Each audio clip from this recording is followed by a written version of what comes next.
is KIC Radio.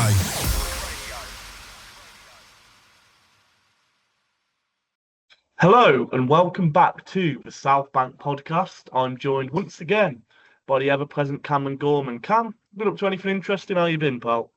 Not too bad, mate. Just the standard with Wolves losing another Premier League game, and I'm more excited to talk about the managerial speculation. Obviously, the last podcast being a bit of a rant.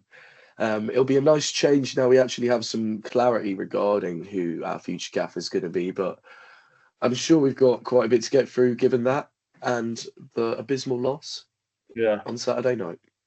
Yeah, we have to give a massive shout out to Ben at KIC Radio for getting that podcast out in time, because not only a couple hours afterwards, it was suddenly irrelevant when the discussion of Gary O'Neill was killed off. So Woo!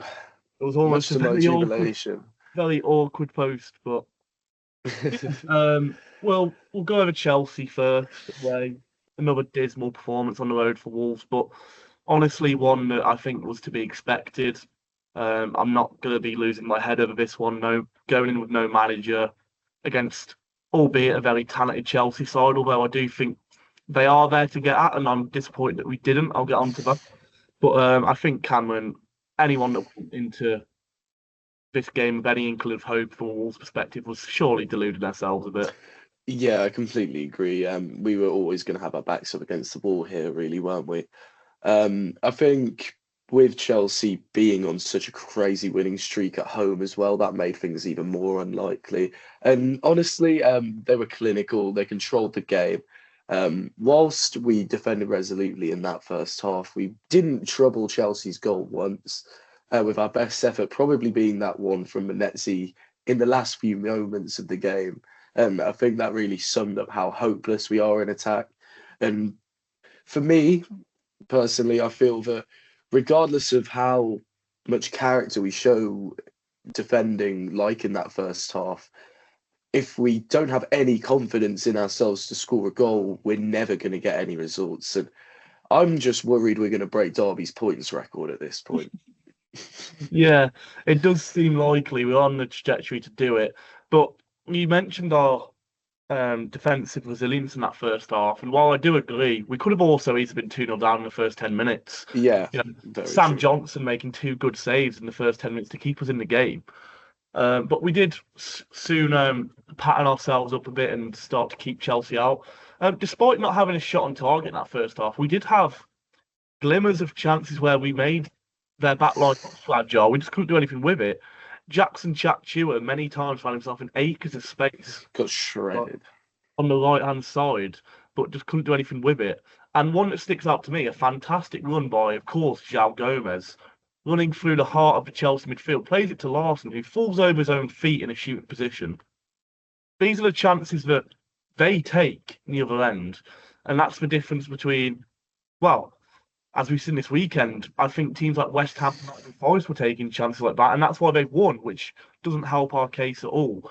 And that's why we're falling behind the pack. We don't take chances like this. We've only scored 1 goal on the road so far this season, which makes a dismal leading. But Cam, thoughts on the first half? Overall, of course, went in at 0-0, but didn't really offer anything.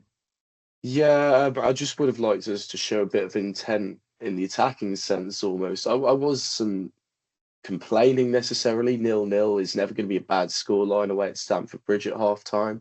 But like you say, I think it was the same glaring issues we have every week, where I especially thought our fullbacks were having a torrid time as well Saturday, with the likes of Garnacho being absolutely unplayable, even Esteval when he came on, and Pedro Neto, who I'm very disappointed by.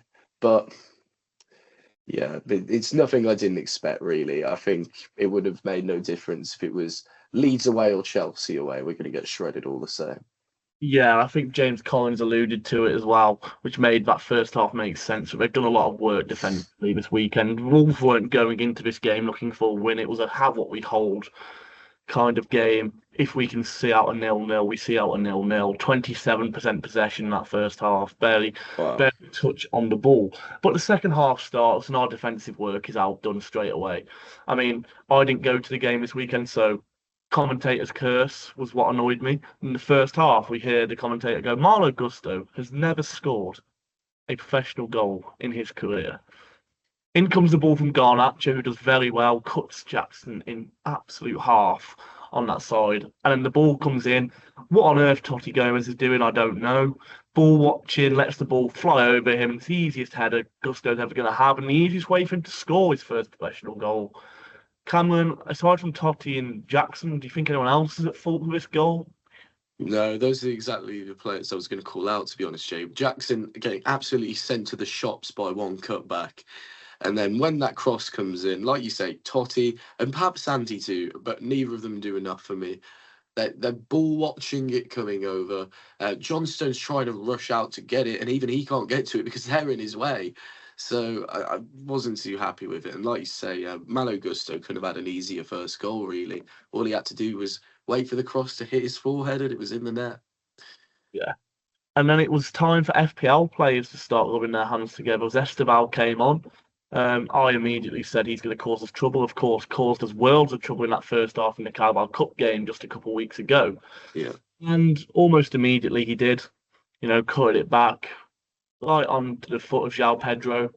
And that's just, I said at the time to the people I was watching it with, I said, that's the difference between us and other Premier League teams. We get into those positions. We did get into those positions in the first half, and Chachi was failing to get his cross in. Whereas they're getting it across, and not only are they getting it across, it beats our whole defence. And it's, yet again, quite an easy goal for João Pedro. He only has to redirect it towards Johnson, and it goes in. And Cam, I mean, at 1-0, we did step up a tiny bit. We didn't have any chances aside from a pop shot from Bellegarde, but we'd stepped onto Chelsea. But a 2-0 Cam, and surely you didn't see a way back into this game. No, absolutely no way. I personally captained João Pedro in my FPL this week. Got to make the most out of a torrid situation for us. And yeah, if I'm honest, I just didn't see Wolves ever having a bite of getting back into the game, even at 1-0.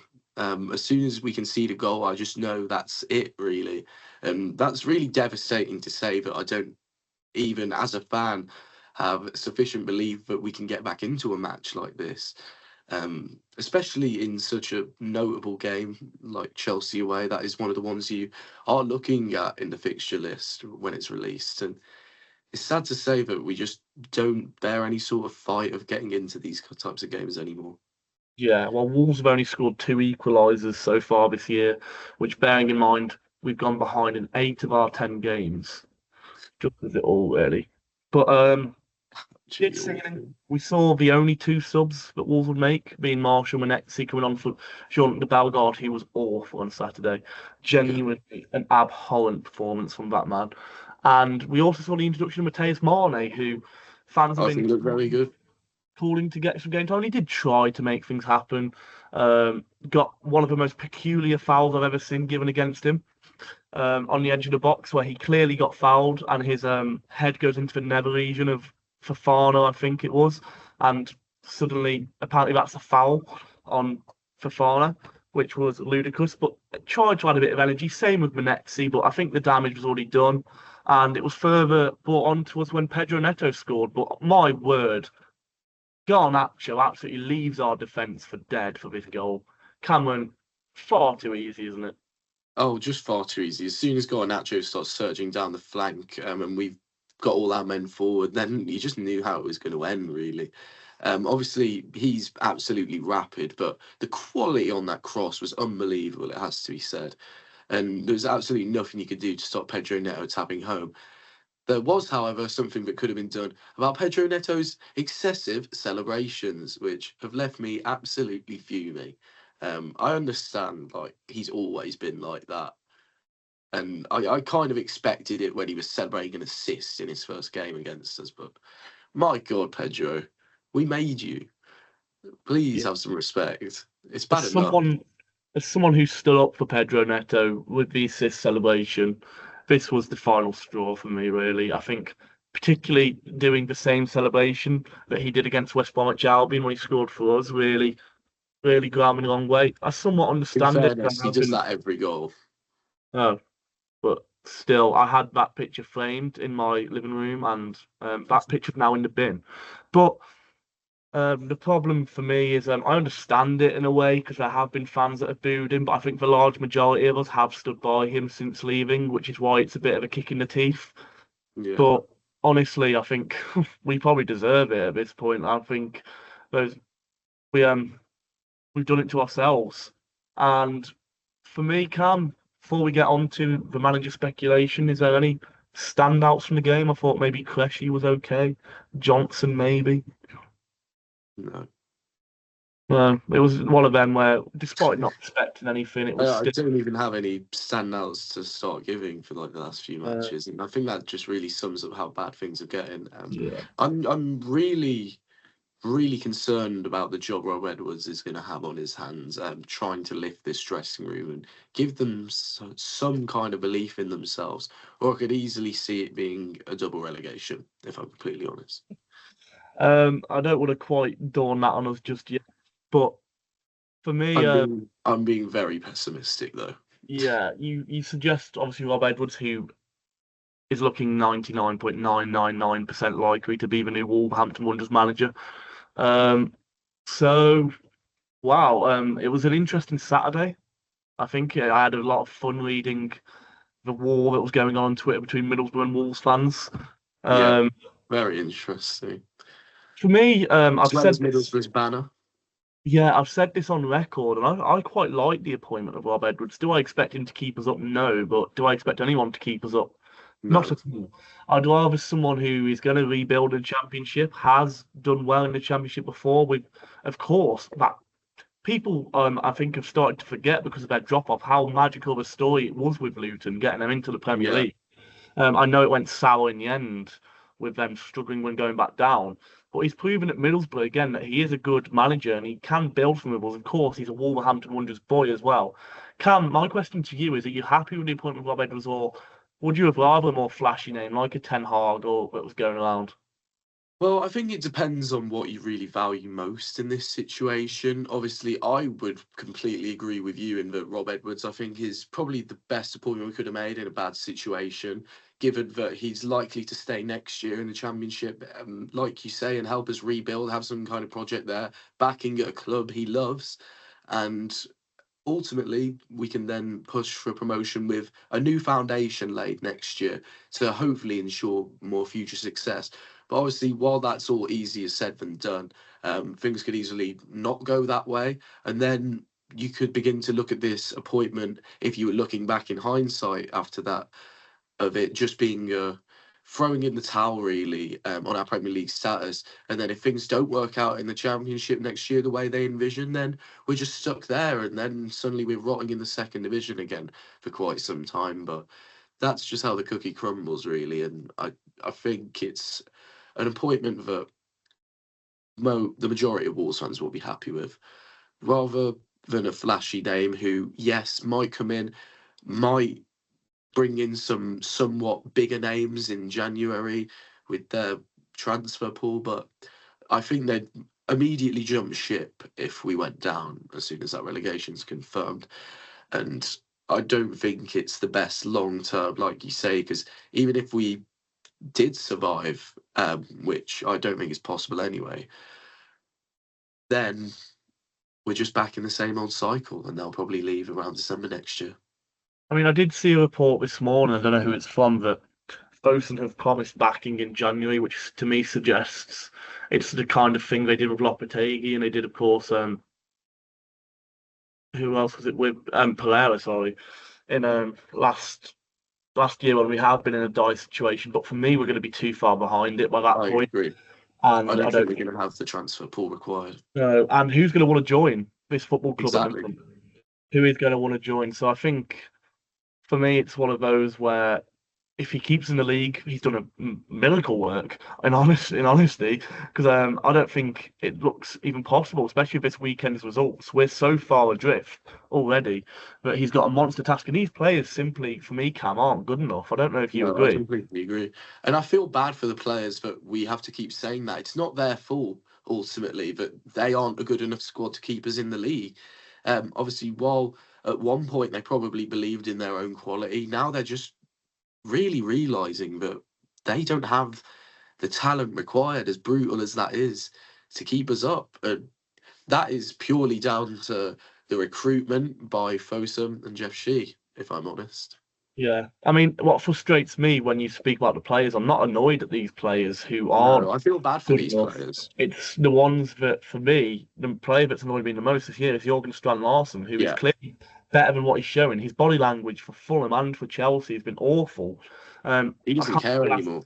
I can't remember the last time I've seen him try and contest a 50-50. I think it seems like he's sulking he didn't get that move in the summer to me at this point. I Seems completely weird. Ever since he went off in a bit of a huff against Burnley, he seems to have down tooled completely. And all he seems to be doing is giving it large to the fans, trying to get us to back him when he's got nothing on the pitch to back him with. Um, I think I he's think one of them who's believing his own hype, and yeah, he's not what frustrates me. took the words right out of my mouth, Jacob. If I'm honest, I don't want to see him play again. I think Tolu has to be starting. He's Yeah. actually showing passion, actually showing desire to get out there and make a difference. Even with just the little pop shots he has, he's showing confidence in himself, and he's the only one who looks likely to score a goal. Now Rodrigo Gomez is injured also, which, by the way, is just such a massive loss for us. I think that's also one of the nails in the coffin, subtly, but people won't realise. But like you say, Jorgen Strand Larsen, I completely think his head's just elsewhere.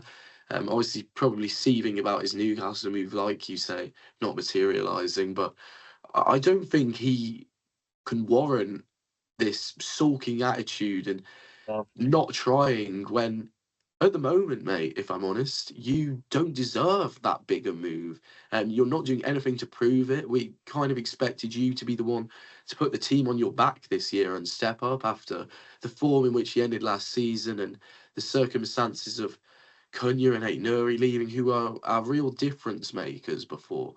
And I think it's just very disappointing for both the Wolves fans and probably for Jurgen. And it's starting to become a bit toxic.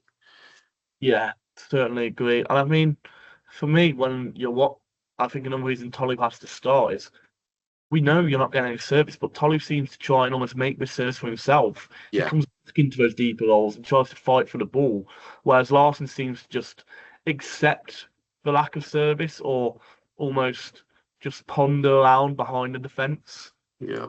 For me, it's really not working. I don't understand what Tolu has to do to start at this point.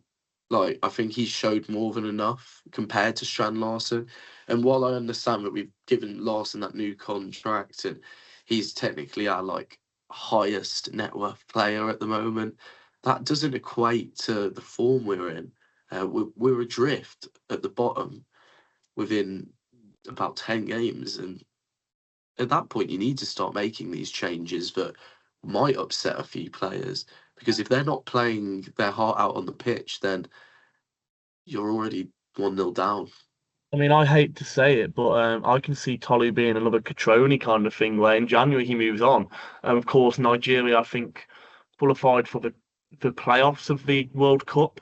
So in a World Cup year, Tolu's going to want to be playing first team football to get in that Nigeria squad and have a shout of even starting for them. I don't think he's going to be sat Well, on the bench at Wolverhampton Wanderers. I'm hoping that Rob Edwards sees it the way we Yeah. do. And I'm sure he will find some way to put Tolu in because he's the only one who's showing any kind of attacking output.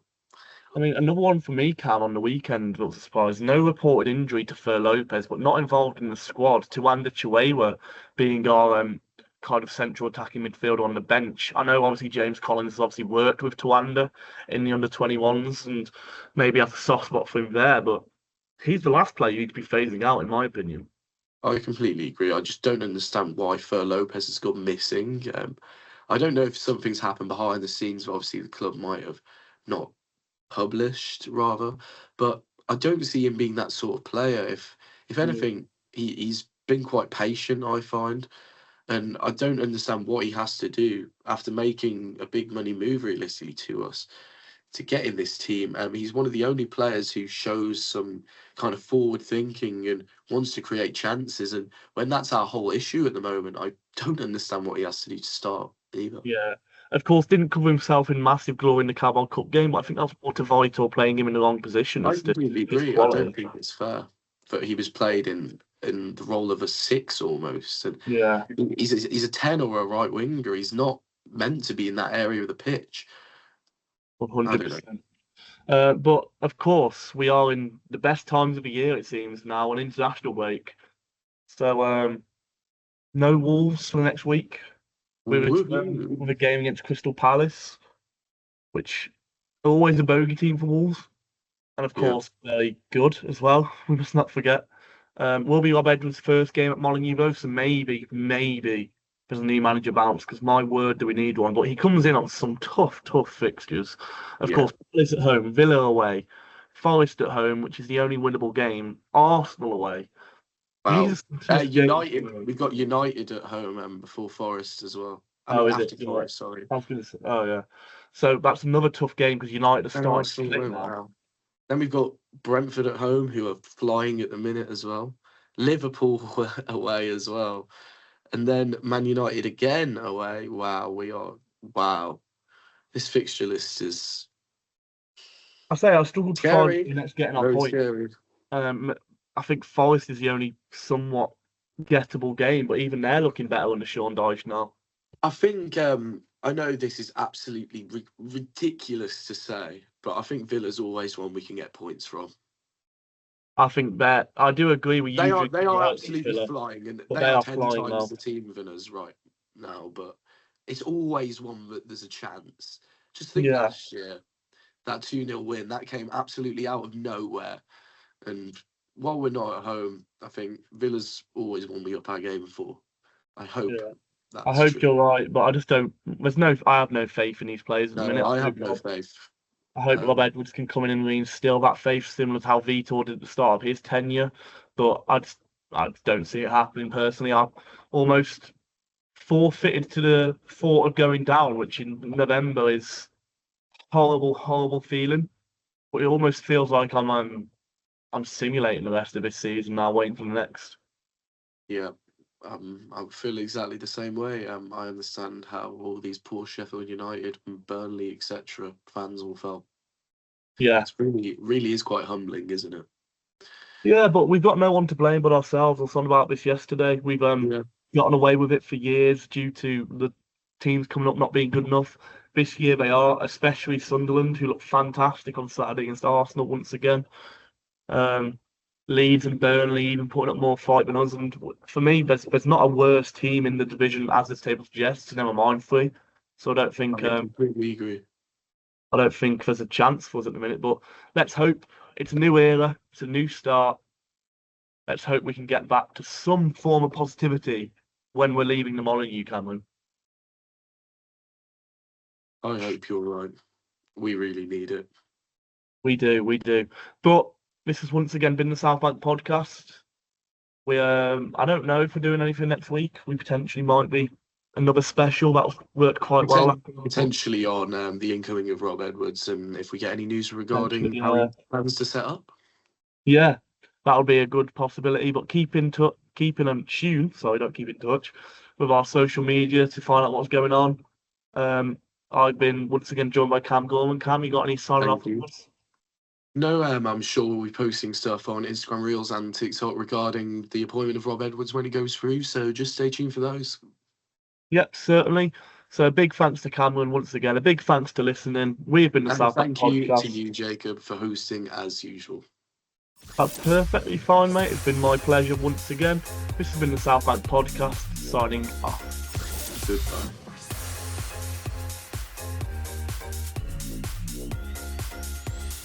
This is KIC Radio.